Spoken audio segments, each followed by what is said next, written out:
Speaking of which, you pick up and admire one of your muffled chaps. They're wonderful friends, they are, always cheerful and pleasant fellows. Why, dear Mr. Scorescombe, however will you be received at the barnyard gala with all the trappings of a proper gentleman?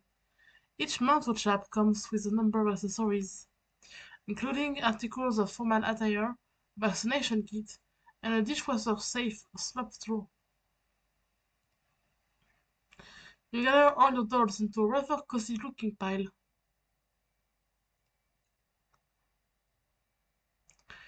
You deactivate the wardrobe Fire's randomization mode and set it to cycle through these three shirt designs. The decision was tough, but you think you came to the best possible conclusion.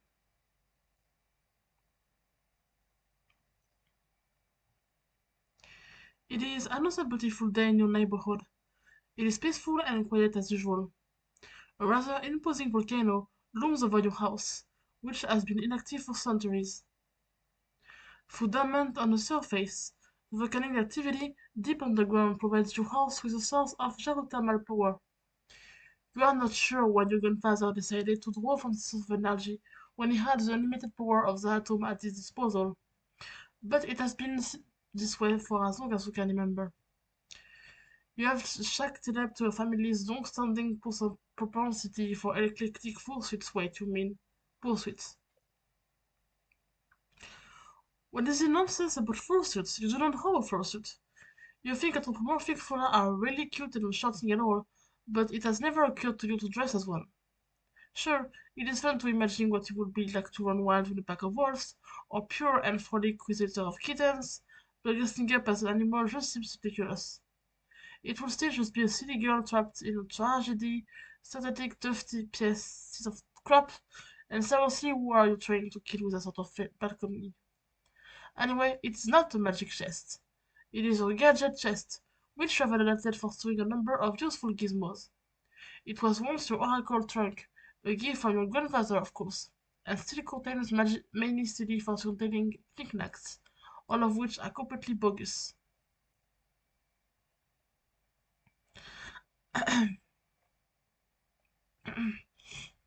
Among the fortune-telling knickknacks are these items: a crystal ball plus compulsory velvet pillow, a tarot deck, a magic 8 ball, a magic cue ball, and one of my favorite books of all time, Problem Suit.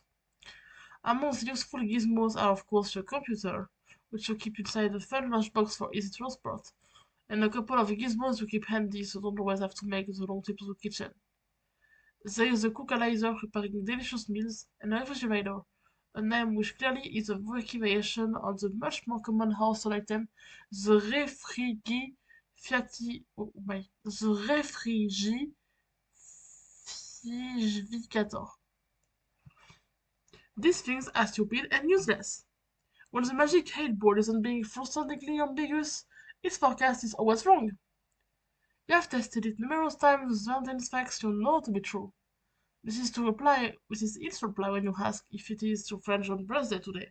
See? It's stupid. You guess maybe it could be used as a reverse prediction device and always trust the opposite of what it says. But that seems dumb to you. And anyway, the thing gives you a bad vibe.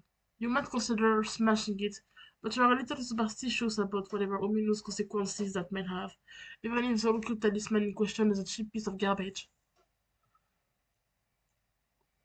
The magic cube, on the other hand, is said to make predictions with alarming precision and specificity.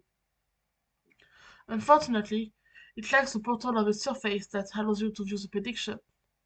You put both of these pieces of junk back in the box. You test the refrigerator. You might as well grab the cookalizer too. No portable kitchen is complete without it. You take your lunch top too, because obviously you're going to be using that pretty soon. Whoops, there goes your fruit, but who cares? Before you go out to feed Beck, you will need to prepare a meal for him. You clear some space on your work table so you can set up your refrigerator and cookalizer.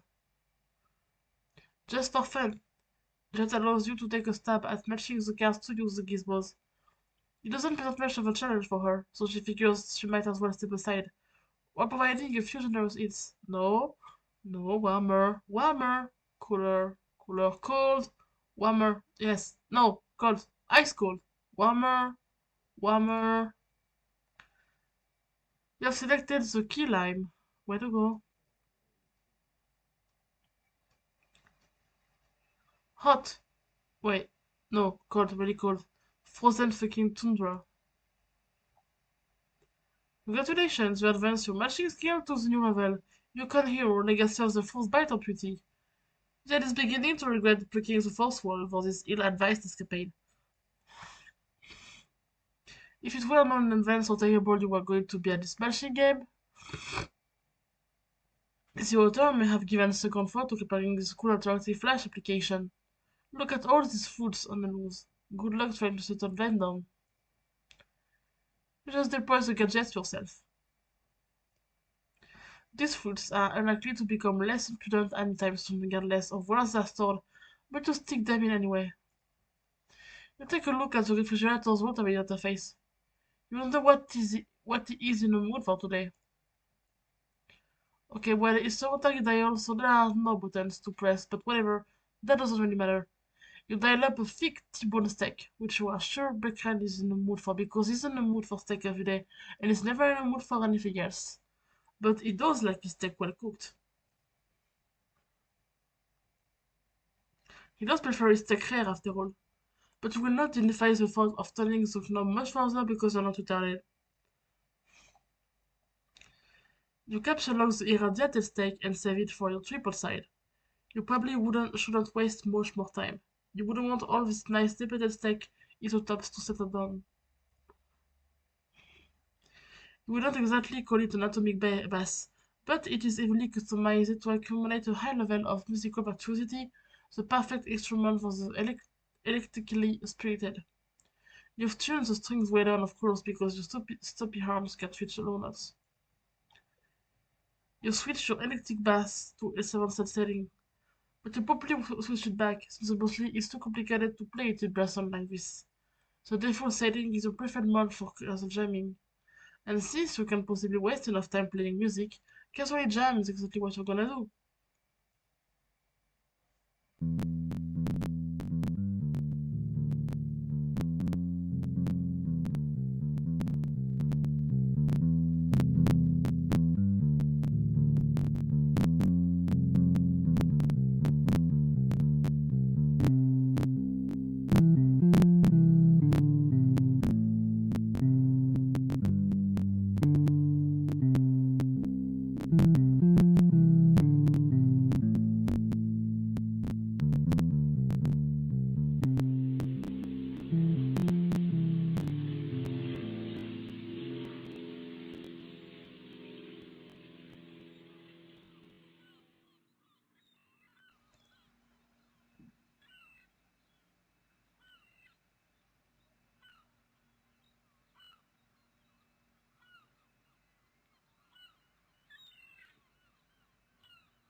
You take the portable amp for the walls from the wall socket too.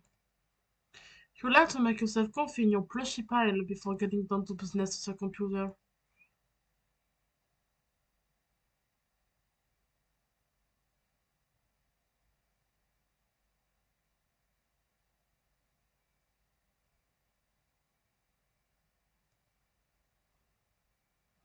Hey look, John is online, hooray!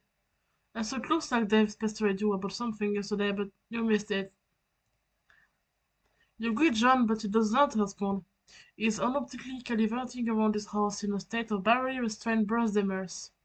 He may also be retrieving two packages and two envelopes, which you are certain came in the mail for him earlier. You will wait a little while and see if he returns before you head out. It does not appear so, but you just never know with this crazy and cool guy. So cool.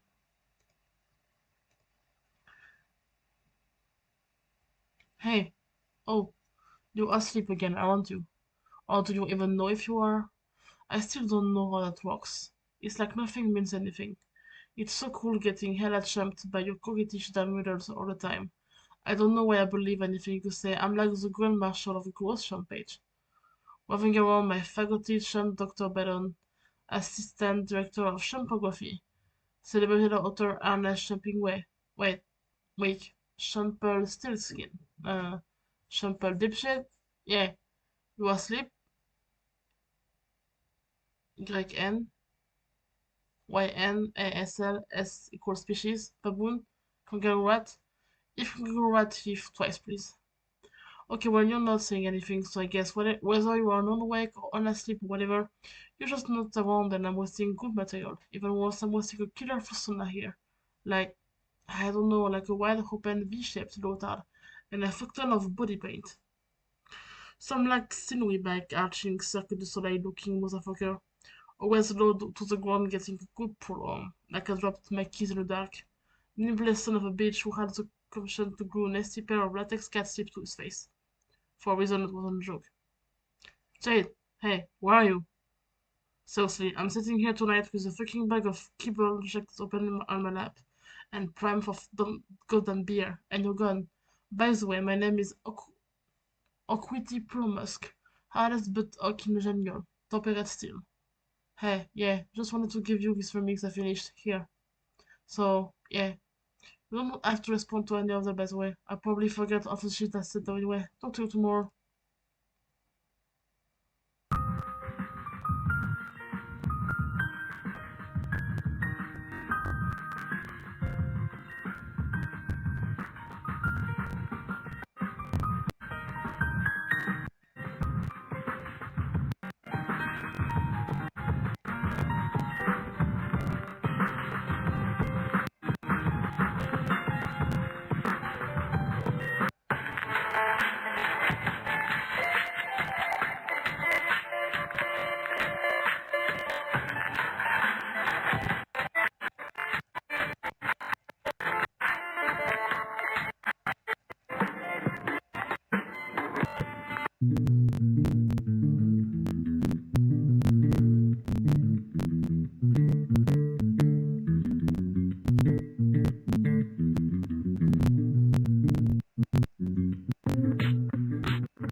You open the shelves with the beer and have Dave remix.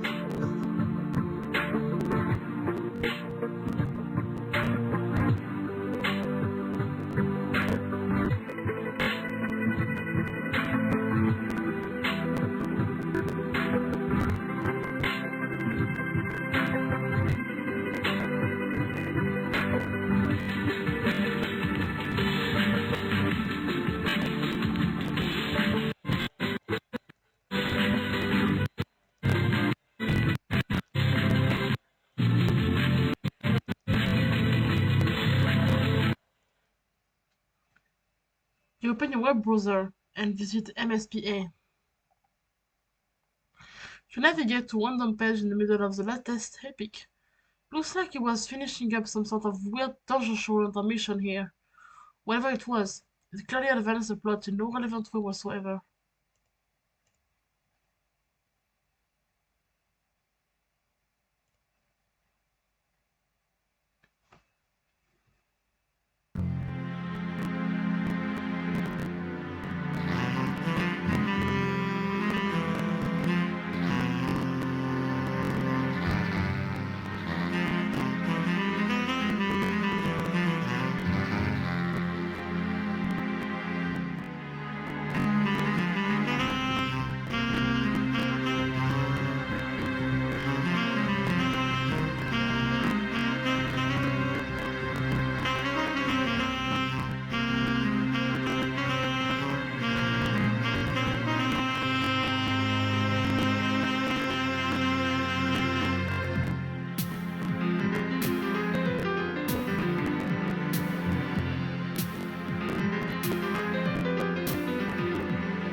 killed a little time, but still no sign of John. Hi, Dave. Hey, sup. Not messed up with you, bro. Haha, good one. So right, been sure I guess you know how it goes. Great, feeling cool today, Mr. Cool Guy? Oh man, you know it. So cool. You know shit is ice cold up in here. Shit is way bigger than us, I'm telling you. Hmm. So have you talked to John today? Yeah, we were just talking a while ago about how he sucks at his Alex. Can you believe he uses stack? That kid is ridiculous. Lol. Well, that doesn't sound like much fun. What was it use again? Well, never mind. I forgot whenever we talk about your goofy modesties I get a migraine. What do you want with John? Hmm. I want to tell him happy birthday and ask him about his birthday package. Oh, yeah. I was being sort of judgy and told him to check the mail because I was wondering if mine came yet. I think it did. Yeah. And I think mine came too. So, I guess you want to know if he likes it or something? No! He will not open it, he will lose it. Oh, uh, wow. Sorry to hear that, I guess. No, it's cool actually, because he will find it again later when he really needs it. Which of course is why I sent it in the first place. See, like, you never get how you know these things. I don't know. I just know that I know. Hmm, alright. Anyway, I have to go. I have to feed back, which is always a bit of an undertaking. Man, if I were you, I would just take that fucking devil beast out behind the woodshed and blow its head off. I don't think I could if I tried. Yeah, say hi to a granddad for me too, okay? Yes, I guess the Nakuta with him is the most certain. It is usually intense. Well, yeah, it's a little waste of family, but it sounds like a little badass. Yeah, totally is. Anyway, I gotta go. See ya.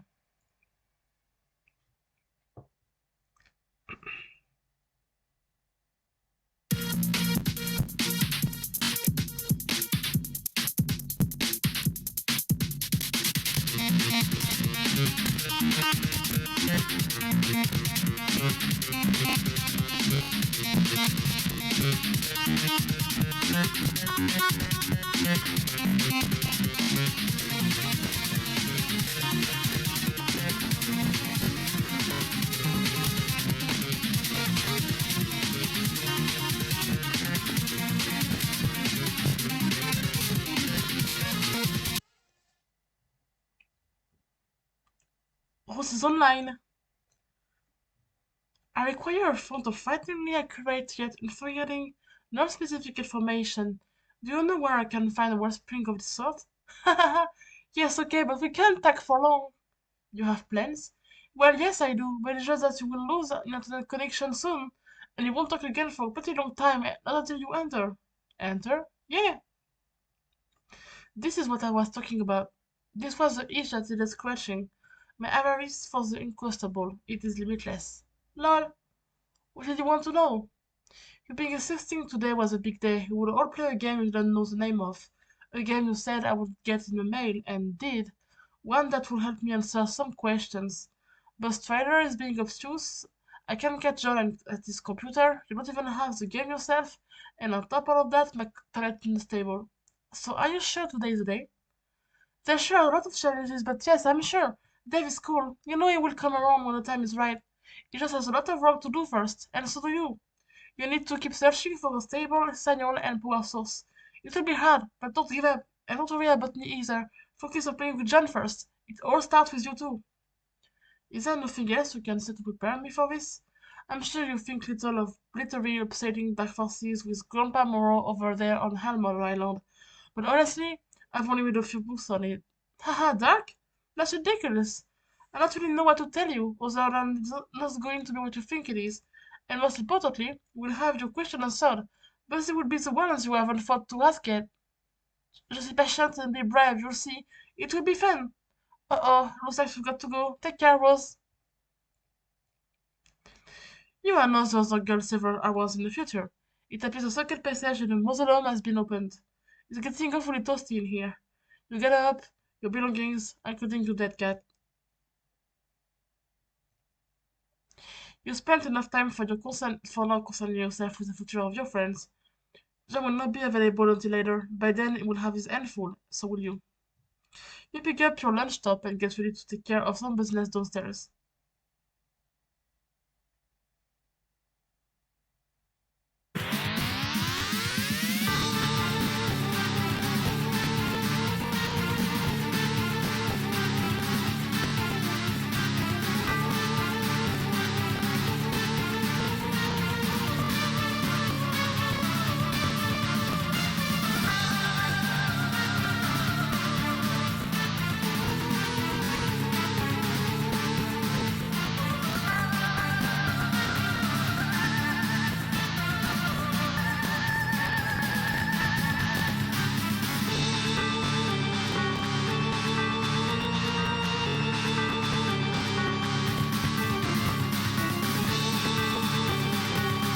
There's mine. You can start your mind from the government. Then I'm going to flex like mind of the government. But yours, not ours.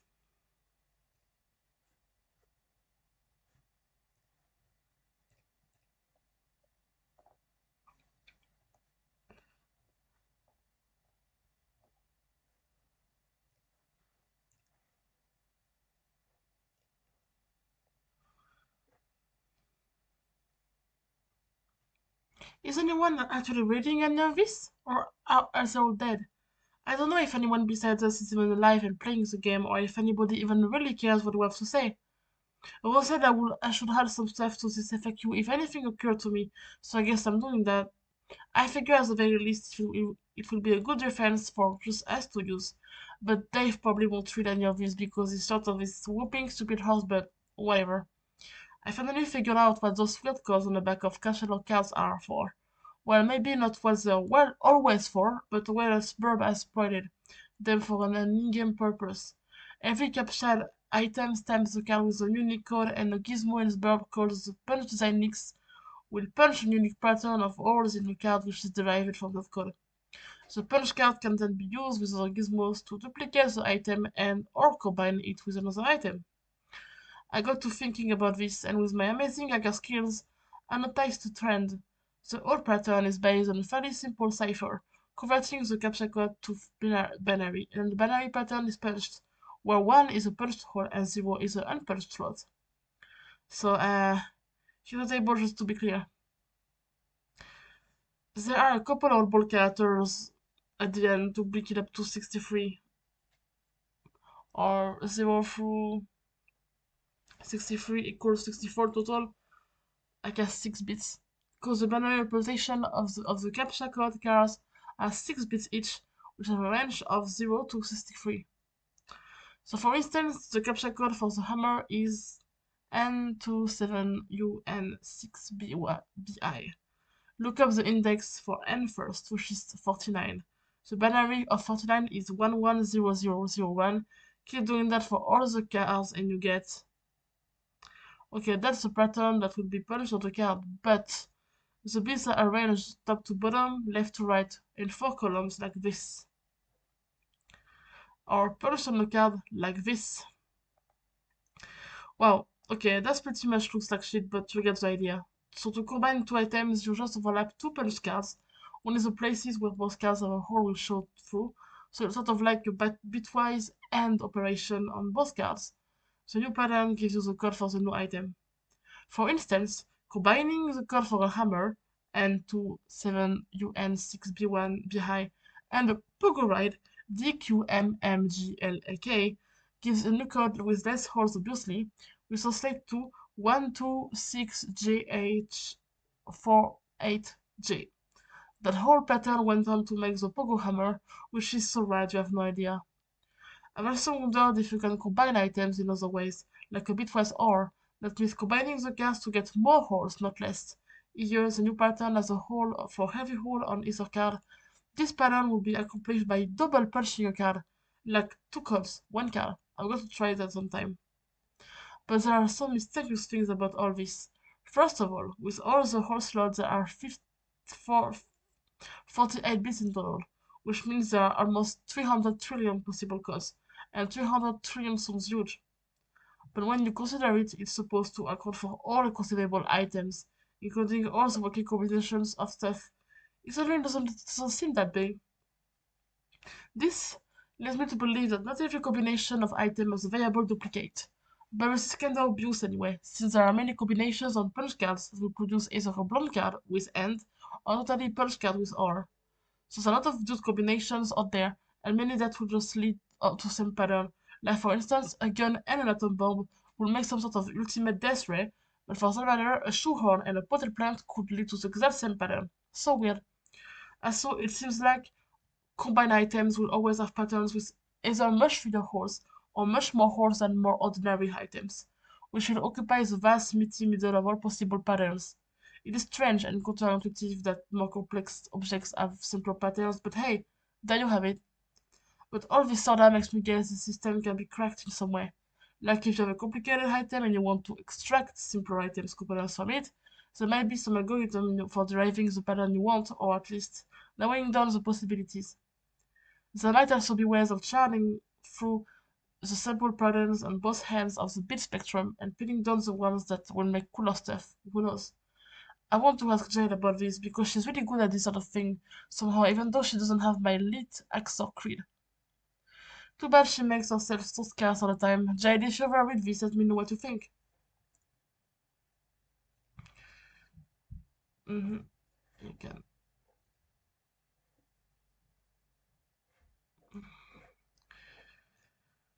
Dude, let's try that.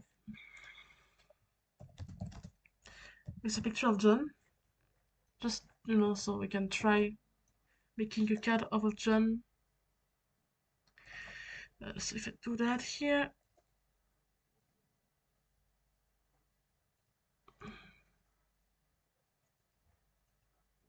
okay, don't know this works. You enter the laboratory. There are no scientists to be found, matter or otherwise, or anyone for that matter. The lab appears to be deserted. There is a kiosk though. It looks like the kiosk monitors the lab enormous upgrade. It is as far down as we can go. The ground foyer is still a few floors down, but the transportalizer on that level is blocked by one of Grandpa's impressive big game trophies, and I just don't think he would cotton to someone moving it. Speaking of which, here are some of his trophies now. He has a million of these ghastly things, really dislike them. You have done a level. Grandad also likes to accumulate valiant knights from these travels. These are pretty cool, you guess? Oh yeah, how could you forget about the stash of decrepit mummies? God, you hate these things.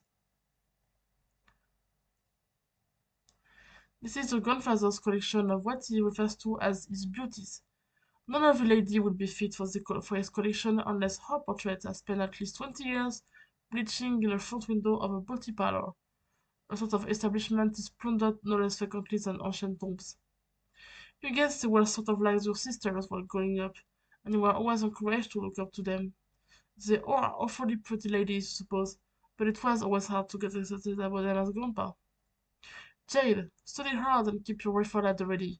Whenever there's summons, and then you will rise to the task and take your rightful place amongst the daughters of Eclectica. That not cool show is a bag of wind. You reach the ground level. This is a stupid thing blocking the spotalizer. It is unspeakably hideous. Down the south is a gun foyer. You'll have to cross it for it to leave the house.